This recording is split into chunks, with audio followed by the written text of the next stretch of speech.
बड़ी खबर है, जयपुर में श्रद्धा हत्याकांड जैसे मर्डर से सनसनी फैल गई। एक भतीजे ने अपनी ताई के सिर पर हथौड़े से वार कर उनका मर्डर कर दिया और उसके बाद शव के टुकड़े किए और सूटकेस में डालकर फेंक आया।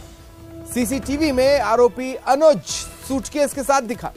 आरोपी और सूटकेस की तस्वीर सिर्फ न्यूज 18 राजस्थान के पास है। देखिए कैसे लाश काटी, कहां शव के टुकड़े फेंके। न्यूज 18 पर हर अपडेट, हर तस्वीर सबसे पहले आप तक पहुंचा रहे हैं। इस वक्त देखिए शव की जो तस्वीरें हैं वो आप अपने टीवी स्क्रीन पर देख पा रहे हैं। पुलिस की कार्रवाई की तस्वीरें हैं जो आप अपने टीवी स्क्रीन पर देख पा रहे हैं। श्रद्धा हत्याकांड जैसी वारदात को जयपुर में भी अंजाम दिया गया। रिश्तों को कलंकित करने वाली ये घटना यहां पर रही। एक भतीजे ने अपने ताई के सिर पर हथौड़े से वार कर उन्हें मार डाला और इसके बाद अपनी करतूत छुपाने के लिए, अपनी वारदात छुपाने के लिए उसने शव के टुकड़े किए और फिर उन टुकड़ों को एक एक कर सूटकेस में भरा और फिर यह सूटकेस फेंक आया। एक सीसीटीवी कैमरे में आरोपी अनुज सूटकेस के साथ कैद हो गया और उसी से इस मामले का पर्दाफाश हुआ।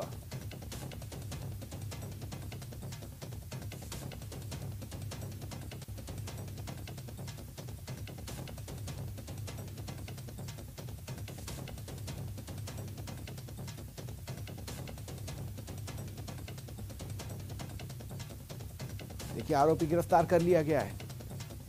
पुलिस की कार्रवाई की तस्वीरें आप अपने टीवी स्क्रीन पर देख पा रहे हैं और किस तरह से ये पूरी घटना रही, किस तरह से इस घटना का खुलासा हुआ है वो भी आपकी टीवी स्क्रीन पर हम नीचे की तरफ लिख रहे हैं और चला रहे हैं।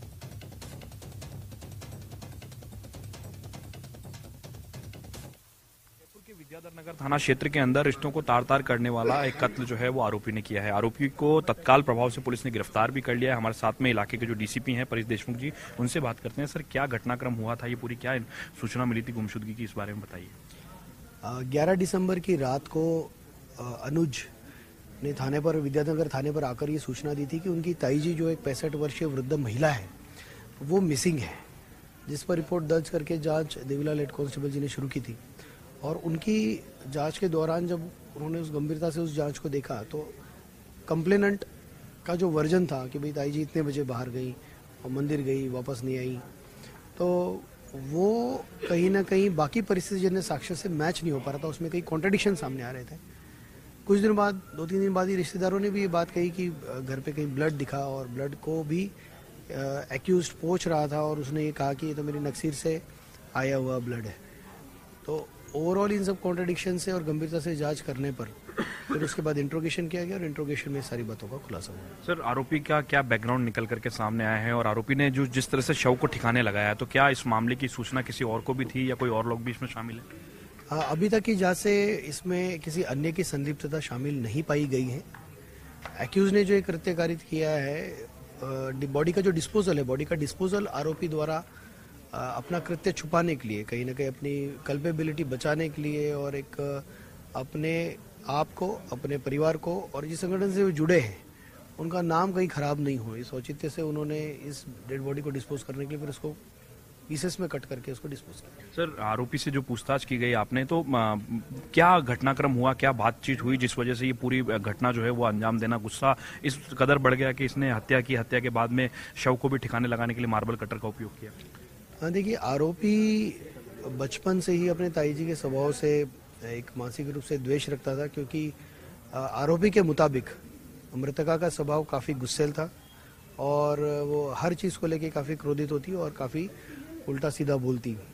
और घटना के दिन आरोपी को दिल्ली किसी कीर्तन में जाना था और जहाँ पर जाने के लिए उनकी बुआ ने उनको, ताई जी ने उनको रोका।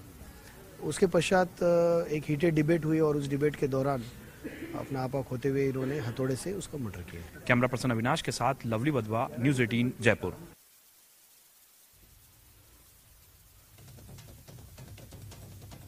बहुत ही विभत्स तरीके से, दुर्दांत तरीके से आरोपी ने वारदात को अंजाम दिया था। उसका यह कहना है कि उसकी जो ताई हैं वो गुस्सैल थी और बार बार कमेंट करती थी, जिससे वो आजिज आ चुका था। और देखिए उसने जो तरीका अपनाया, डीसीपी से हमारे सहयोगी ने जब बातचीत की तो उनका ये कहना था कि आरोपी ने पहले तो हथौड़े से सिर पर वार कर मर्डर किया और उसके बाद अपना गुनाह छुपाने के लिए, बचने के लिए उसे एक ही तरीका समझ में आया। उसने शव के टुकड़े किए, सूटकेस में भरे और सूटकेस को फेंक आया। पुलिस जांच में जब सीसीटीवी फुटेज में ये आरोपी सूटकेस के साथ कैद हुआ तो पुलिस उस तक पहुंची और उसे गिरफ्तार किया गया। नगर थाना क्षेत्र में आरोपी भतीजे ने अपनी ताई जी की हत्या करने के बाद में उस शव को ठिकाने लगाया। मार्बल कटर से पहले उस शव को काटा गया और उसके बाद में सूटकेस में भर के उस शव को दिल्ली रोड के सुनसान इलाकों में छुपाने की, उसे नष्ट करने की कोशिश की। ये तस्वीरों में जो जब्त सामान आपको नजर आ रहा है, इसमें मार्बल कटर है, मार्बल कटर के अलावा वो सूटकेस है जिसमें शव के पीसेस को रखा गया था, वो बकेट है जिसमें शव के पीसेस करने के बाद में उसमें रखे गए और तमाम पूरे शव को शक्त विशक्त करने के बाद में ठिकाने लगाने के उद्देश्य से जो है वो इस मार्बल कटर की मदद से इसे पूरा काटा गया। बाजार में जाकर के आरोपी ने मार्बल कटर खरीदा, आरोपी अनुज ने। उसके बाद में इस सूटकेस की मदद से दिल्ली रोड के सुनसान इलाके में उसे ठिकाने लगाने की कोशिश की गई। पुलिस ने आरोपी से लगातार पूछताछ कर रही है। जरिए इन्वेस्टिगेशन में प्रारंभिक तौर पर आरोपी ने अपने जुर्म को कबूला है। साथ साथ में ये तमाम जो वस्तुएं आपको नजर आ रही है, वस्तुएं भी पुलिस ने बरामद की है। फिलहाल आरोपी अनुज से लगातार जो विद्याधर नगर थाना की पुलिस है वो पूछताछ कर रही है कि आखिरकार उसने इस घटनाक्रम के बाद में शव को ठिकाने लगाने का प्लान कहां से सोचा और किस तरीके से उसने दिल्ली रोड के सुनसान इलाके को चुना जहां पर उसने शव को ठिकाने लगाने की कोशिश की। और हाल ही में जो दिल्ली के अंदर जो श्रद्धा हत्याकांड हुआ है, ठीक उसी प्रकार का हत्याकांड जयपुर के विद्याधर नगर थाना क्षेत्र में आरोपी अनुज ने कारित किया है। हालांकि अनुज जो है वो पिछले 8 से 10 वर्षों से एक धार्मिक मूवमेंट से जुड़ा हुआ था, लेकिन उसके बावजूद भी गुस्सा इस लेवल पर आ गया। वो आरोपी अपनी ताई से इस तरह के रंजिश रखता था कि उसके बाद में उसने इस तरह की घटना को अंजाम दिया और मार्बल कटर की मदद से शक्त विशक्त करके तो शव को जो है वो ठिकाने लगाने की कोशिश की।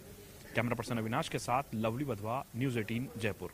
अनुज शर्मा अपनी ताई सरोज शर्मा के टुकड़ों को एक ब्रीफ केस में रख करके और यहाँ से फरार होता है। यहाँ से कार में ब्रीफ केस को रखता है। उसके बाद करीब 20 किलोमीटर दूर दिल्ली रोड पर जंगलों में लाश के टुकड़ों को अलग अलग जगह फेंक करके अनुज शर्मा फरार हो गया। लेकिन इस बीच जो इसी फ्लैट जो कि T2 नंबर है जहाँ पे हत्या की वारदात को अंजाम दिया था, इसके बगल में जो ये फ्लैट है यहाँ पर एक कैमरा था।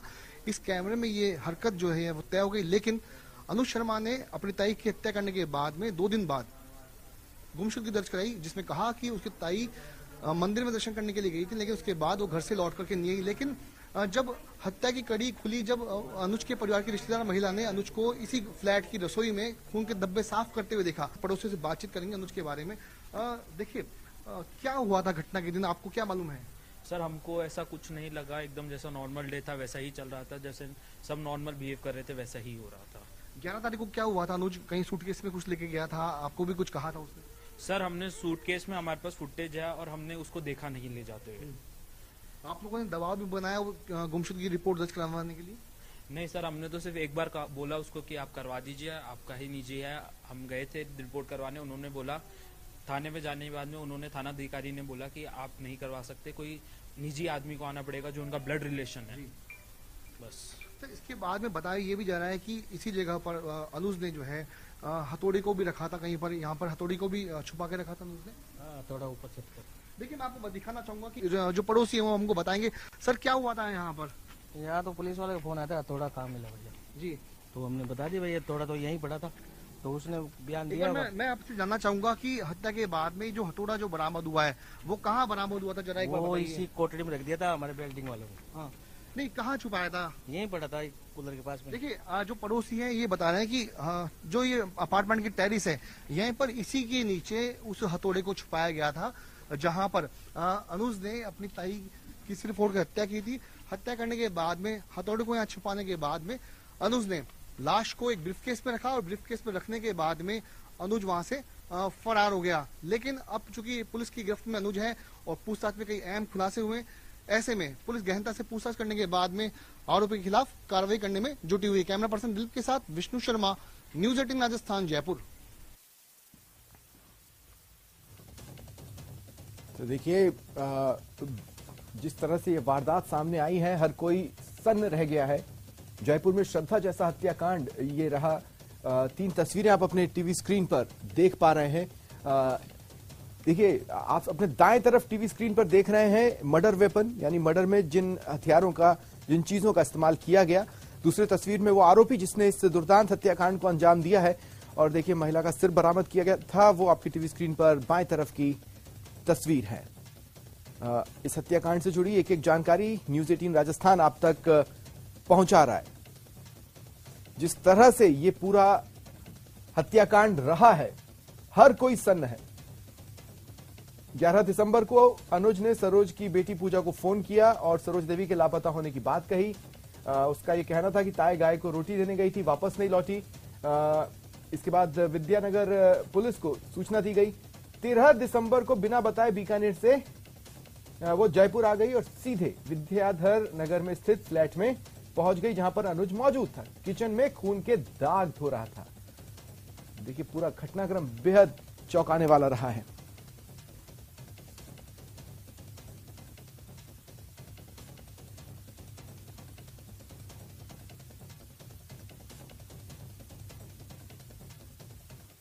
और सहयोगी लवली वधवा इस वक्त मेरे साथ जुड़ रहे हैं।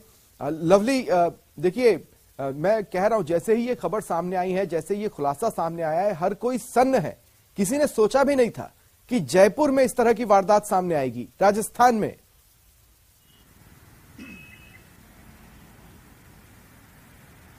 देखिए स्वप्निल, आपने बिल्कुल ठीक कहा। जयपुर में, उस जयपुर के अंदर जिसे शांति की मिसाल कहा जाता है, उस जयपुर में जो बढ़ते हुए विकास के क्षेत्र का जो शहर है, जिसे मेट्रो शहर की पहचान मिली है, लेकिन ये वो शहर है जहां अमन, चैन और शांति के लिए लोग जो है देश विदेश को छोड़ करके, अच्छे बेहतर और बहुत बेहतर शहरों को छोड़ करके यहाँ रहना पसंद करते हैं। मगर इस तरह की वारदात ने झकझोर करके रख दिया है। इस पूरी वारदात में जो आरोपी है अनुज, जो पिछले 8-10 सालों से एक धार्मिक मूवमेंट के साथ जुड़ा हुआ था।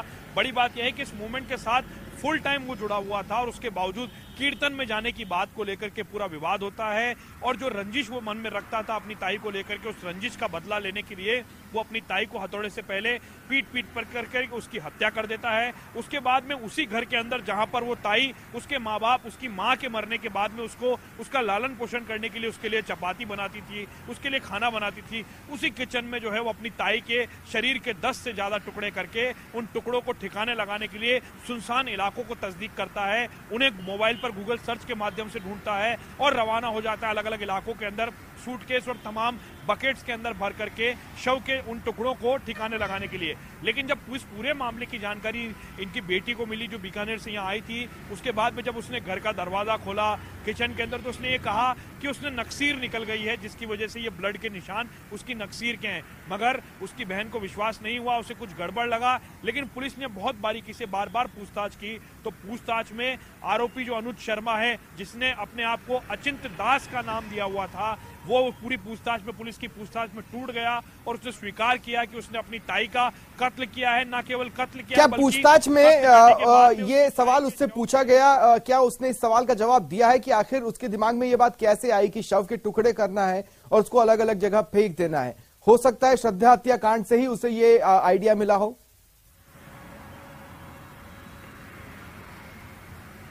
देखिए, इस पूरे मामले को लेकर के जो सवाल आपने किया, ये सवाल हमने इलाके के डीसीपी से भी किया, तो उनका एक कहना था कि कुछ मोबाइल के अंदर इस तरह का कुछ सर्चिंग नहीं मिला है, लेकिन पूर्व में कई फिल्मों के माध्यम से और जो हाल ही के में जो घटनाक्रम हुआ है श्रद्धा हत्याकांड का, उसका वीडियो और उसकी खबरें देखने के बाद से यह आइडिया उसके दिमाग में आया। जब उसने गुस्से में, आवेश में आकर के अपनी ताई का कत्ल कर दिया, तो उसके बाद में उसे लगा कि जिस मूवमेंट के साथ वो जुड़ा हुआ है, जिस तरह का चोला उसने पहना हुआ है, वो उसके लिए बहुत दागदार काम उसने कर दिया है। तो उसने इस कृत्य को छुपाने के लिए नए तरीकों को खोजा, अपने मोबाइल पर सर्च किया और उसके बाद में उसने श्रद्धा हत्याकांड में जिस तरह से आफताब ने शरीर के टुकड़े किए श्रद्धा के, ठीक उसी प्रकार जो है इस आरोपी ने इस नृशंस घटना को अंजाम दिया। और आफताब ने अपनी अलग अलग दिन अलग अलग हिस्सों में शव के टुकड़े फेंके थे। क्या जानकारी मिल पा रही है? क्या इसने अलग अलग जगह टुकड़े फेंके और क्या सारे ही टुकड़े कलेक्ट कर लिए गए हैं शव के?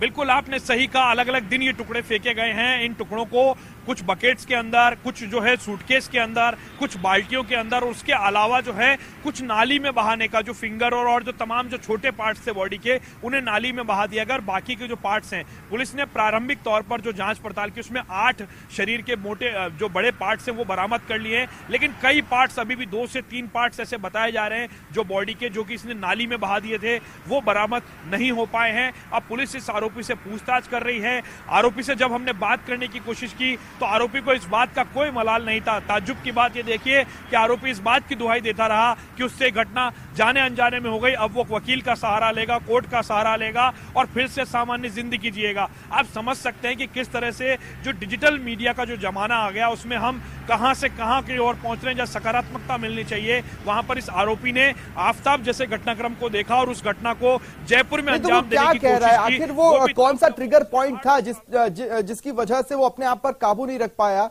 और उसने इस पूरी हत्याकांड को अंजाम दिया? देखिए, वो दिल्ली और हरिद्वार जाना चाहता था सत्संग के अंदर। दिल्ली के अंदर एक बहुत बड़ा सत्संग आयोजित हुआ था जिसमें उसे भाग लेना था। उसके बाहर आने जाने को लेकर के उसकी ताई उसकी चिंता कर रखती थी और वो बार बार उसे कहती थी कि बेटा समय से घर आया करो, समय से घर पर रहा करो। और उसके बाद में भी उनके ताई के टोकने के बाद उस बात को लेकर के वो खासा गुस्सा हुआ और उद्वेलित होने के बाद में, गुस्सा होने के बाद में इस आरोपी ने अपनी ताई पर गुस्से में घर में रखे हथौड़े से पहले उसका सिर फोड़ा, उसकी बॉडी के अलग अलग पार्ट्स पर हथौड़े से बार बार वार किए और इतने वार किए कि उसकी बॉडी जो है वो बेसुध स्थिति में हो गई। उसके बाद में आरोपी ने उसको ठिकाने लगाने के लिए चाकू से लेकर के और वारदातों को अंजाम दिया। पुलिस ने भी अपील की है कि इस तरह की कोई भी घटना अगर कोई करता है, गुस्से में आवेश में आकर के कोई भी अपना भय और उसको नहीं खोलना चाहिए और आरोपी को अपना जो है वो ख्याल रखना है। इस तरह की घटना को अंजाम नहीं देना चाहिए। बड़ी बात यह है पुलिस ने इस पूरे मामले में सीसीटीवी फुटेज से लेकर के तमाम और पड़ताल के बाद में इस आरोपी को गिरफ्तार किया है। आरोपी से लगातार जो है जरिए इन्वेस्टिगेशन इस पूरे मामले की पड़ताल की जा रही है। क्या साइकोलॉजिस्ट, साइकियाट्रिस्ट की मदद ली जा रही है इसकी दिमागी कंडीशन को समझने के लिए? क्या इससे साइकोलॉजिकली भी पूछताछ की जा रही है?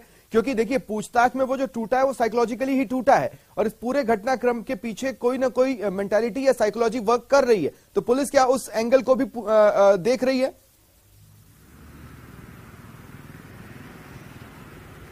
हाँ, देखिए, बिल्कुल आपने सही कहा है। इस पूरे घटनाक्रम को लेकर के उसका ये कहना है कि जब कोविड में उसकी मां का निधन हो गया था, उसके बाद से उसके जो पिता, जो कि पंजाब नेशनल बैंक के रिटायर्ड एजीएम लेवल से रिटायर्ड हुए हैं, उन्होंने अपनी ताई के पास उसको लालन पालन के लिए रखा था। लेकिन वो फुल टाइम पिछले 8-10 सालों से एक धार्मिक मूवमेंट के साथ जुड़ा हुआ था। उसने अपनी ताई के घर पे उनकी सेवा भी करता था। वो कैंसर की मरीज थी, उन्हें कीमोथेरेपी के लिए भी ले जाता था, उनका इलाज करवाता था और एक धार्मिक वेशभूषा में वो हमेशा रहता था। लेकिन इस घटनाक्रम के बाद में उसने अपनी वेशभूषा बदली और उसके बाद में इस घटना को अंजाम देने के बाद में उस पर पछतावा हुआ कि अगर इस पूरे मामले का खुलासा हुआ तो मैं जिस जगह से जुड़ा हुआ हूं वहां बदनामी तो होगी, मैं भी सलाखों के पीछे जाऊंगा। और उसके बाद में उसने शव को ठिकाने लगाने के लिए तरह तरह के उपाय मोबाइल पर खोजे। उसके बाद में ये अलग अलग इलाकों को इसने सर्च किया कि कौन सा सुनसान इलाका है और दिल्ली रोड के उस सुनसान इलाके में जहां की ग्राउंड रिपोर्ट हमने दिखाई वहां वो पहुंचा। वहां जाकर के उसने शव को मार्बल कटर बाजार से हार्डवेयर की दुकान से खरीद के लाया कि उस चाकू से पहले कोशिश की मार्बल कटर की मदद। 2 से 3 बार कहा लवली कि ये एक धार्मिक मूवमेंट से जुड़ा हुआ था।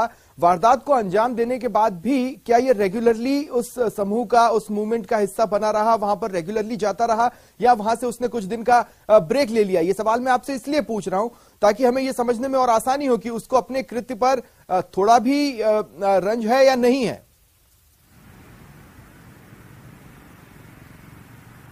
देखिए, इस पूरी घटना करने के बाद में आरोपी पहले दिल्ली गया। दिल्ली में एक धार्मिक कार्यक्रम था 13 और 14 तारीख का, उसमें वो सम्मिलित हुआ। जब उसकी दीदी के आने के बाद वो दिल्ली चला गया। वहां जब उसे अफसोस हुआ तो एक धार्मिक कार्यक्रम में उसने भाग लिया। उसके बाद में ये वृंदावन गया, वहां पर इसने बांके बिहारी के मंदिर के दर्शन किए और इलाकों के मंदिरों के दर्शन किए। वहां पर ये दर दर की ठोकरें खाता रहा और अपने पे अफसोस करता रहा। लेकिन जब पुलिस ने इसको रडार पर लिया और पुलिस ने इसे वृंदावन से राउंड अप करके जब पुलिस जयपुर लाई, पूछताछ की, तो बार बार पूछताछ में अपने बयान बदलता रहा और बयान बदलने के दौरान इसने इस बात को बार बार बदलने की कोशिश की कि ताई के साथ में इसके संबंध मधुर थे, लेकिन बात बात पर संबंध बिगड़ भी जाते थे। पुलिस ने ठीक इस बात को पकड़ा, इसके मूवमेंट को पकड़ा, इसकी मोबाइल की लोकेशन को ट्रेस किया। जब दिल्ली रोड इलाके के अलग अलग इलाकों में इसकी लोकेशन अलग अलग दिन पर आ रही थी, तो उस लोकेशन को ट्रेस करने के बाद में पुलिस ने आरोपी से पूछा कि उस दिन उस रात को आप वहां क्या करने गए थे। जब आरोपी कुछ नहीं बोल पाया तो आरोपी को मौके पर ले जाया गया। उसने बताया कि उसने किस तरह का घटनाक्रम किया है और वो वृंदावन से आने के बाद में इस पूरे घटनाक्रम से टूट गया और पुलिस के सामने रो करके अपना दुखड़ा गया। लेकिन आरोपी ने अपना जुर्म कबूल कर लिया है और जुर्म कबूल करने के बाद में वो अब ये बात कह रहा है, जब हमने पुलिस के पास अब इसका कबूलनामा है, कि पुलिस इससे काफी हद तक पूछताछ कर भी चुकी है। अब इसे कोर्ट में कब पेश किया जा सकता है?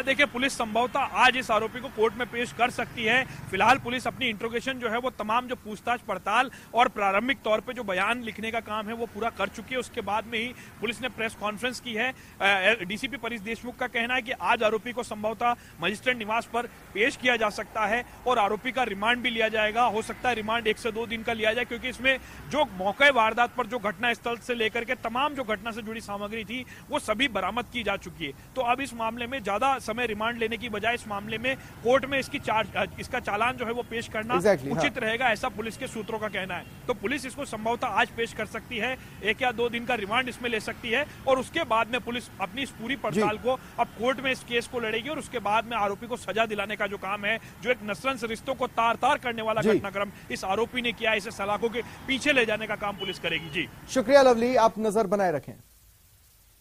फिलहाल इतना ही, नमस्कार।